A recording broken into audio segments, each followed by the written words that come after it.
Bila ingin melihat Nabi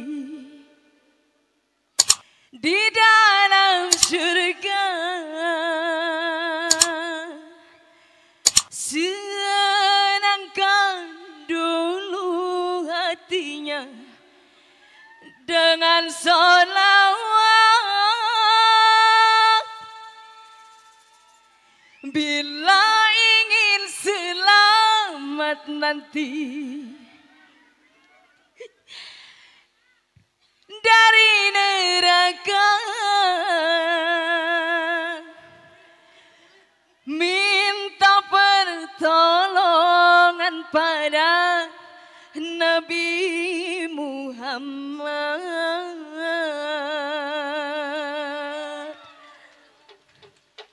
Allahumma salli ala Muhammadin, ya Rabbi salli alaihi wasallim.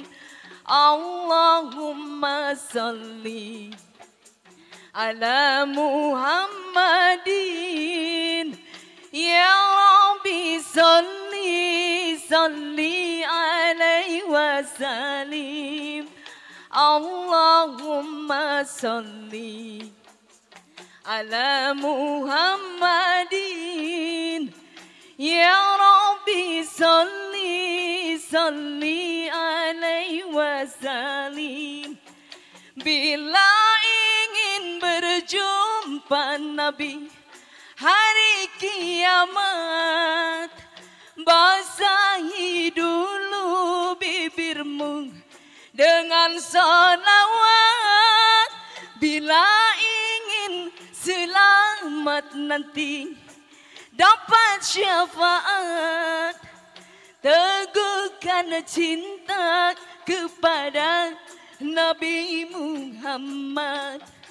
Jangan ragu, jangan tunggu waktu, istiqomahlah bersolawat kepadanya. Jangan malu karena dosamu. Rasulullah sangat mencintai umatnya.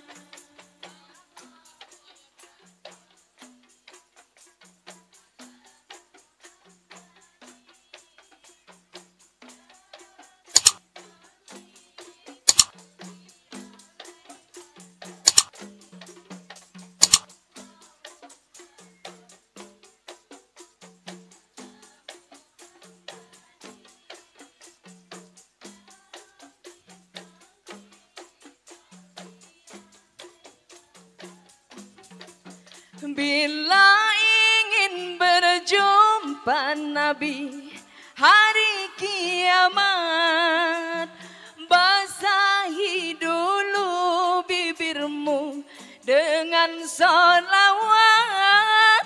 Bila ingin selamat nanti dari neraka, minta pertolongan pada Nabi Muhammad.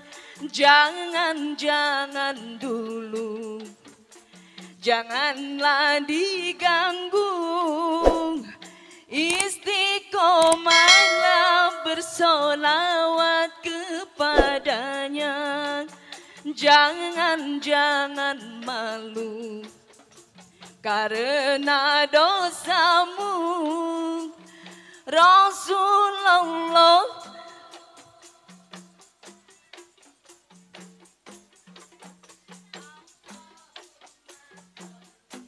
Allah